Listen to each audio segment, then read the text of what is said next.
Hindi araw-araw na ang The Pinoy Foodie ay makaka-stumble into heirloom recipes.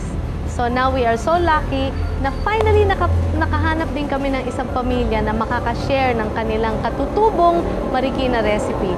Ang magluluto para sa atin ay si Oscar Reyes at si Pempot de la Paz. Ang gagawin nila ay binayabasang alimango. Ngayon, ginigisa niya ang bawang. Bawang sibuyas ang paggisa, tapos Bawang sibuyas.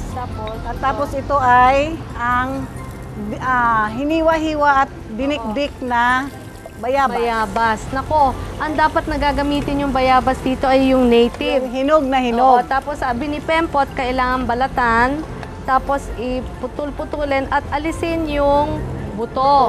Ngayon, yung buto, Nihiwalay natin. oo, nilagay niya rito, At ating sasalain. tapos ito tatadta rin. Diba? Oo, ganito na yon. Ganyan, matadtad. Pag matadtad, ito na. Ngayon, sabi ni Pempot, Ito durug-durug ay dudurugin kamay nyo, ganito, at sasalain. At ito ay pwede nang isangkutsa. Dito sa Marikina, ang gisa ay, ang tawag nila sangkutsa. Itong galamay ng alimango ay hindi natin isasama sa pagluluto. Ito ay malasa, kaya ito ay ating didikdikin para kumatas. katas. No? At ibababad natin sa tubig. Ito, kagaya nito. Tapos simas-simasin yung ganon. Hindi po tayo gumagamit ng asin. Patis po ang Patis. ating Ayan. gagamitin. Kasi malasa po ang patis. Malapit na, malapit na. Konti na lang. Ang alimango ay una, tinanggalan natin ng mga galamay niya. Yan ang nilagay dyan. At ito nga itong nandito, kinatasan natin. Okay. Pagkatapos, ito hihiwain lang natin sa gitna. Wow! Napakataba ng mga alimango. Okay. So ngayon, sasalain na natin, ito na yung isasama na natin sa katas ng bayabas. Ay. Sinasangkot siya ni Oka, yung bayabas. Susunod natin ang alimango natin. Napaka-rich nitong reseping to.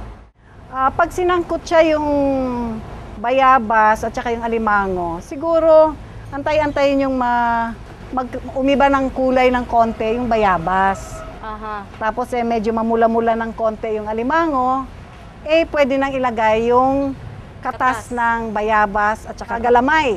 Ang tawag po dyan, bayabango. At talagang mabango.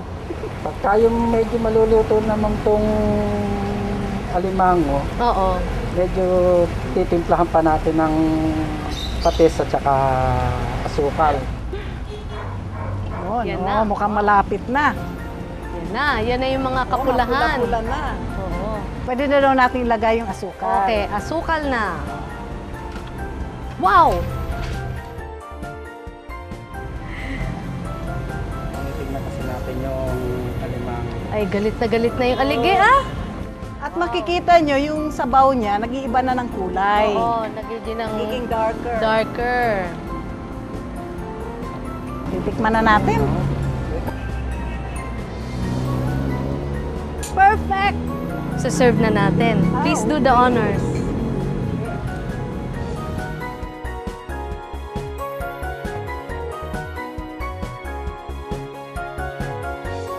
From the Reyes to the De La Paz to the Pinoy Foodie, heirloom recipe na ating i-share. Ito na po ang inyong binayabasang alimango ng Marikina.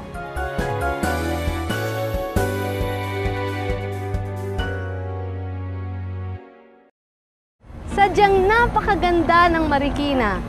Bilib kami sa kalinisan, sa mga parks, sa mga puno at ang Marikina River, buhay na buhay. At ang mga Marikenyo, ibang klase.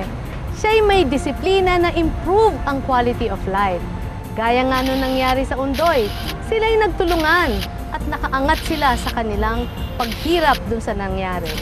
Hindi lang yon, busog na busog kami sa mga dishes na hindi namin akalain andito lang pala sa Marikina. Abay, unique sa kanila yung mga tinikman namin.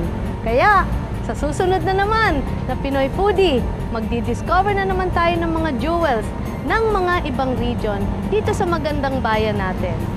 Huwag niyong kalimutan, marami tayong discovery sa ating mga food trip. But for now, saludo ako sa Marikina. Approve!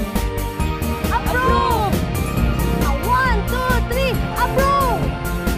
Tingnan mo naman ang mga Kaya marami. pwedeng ilaban sa global.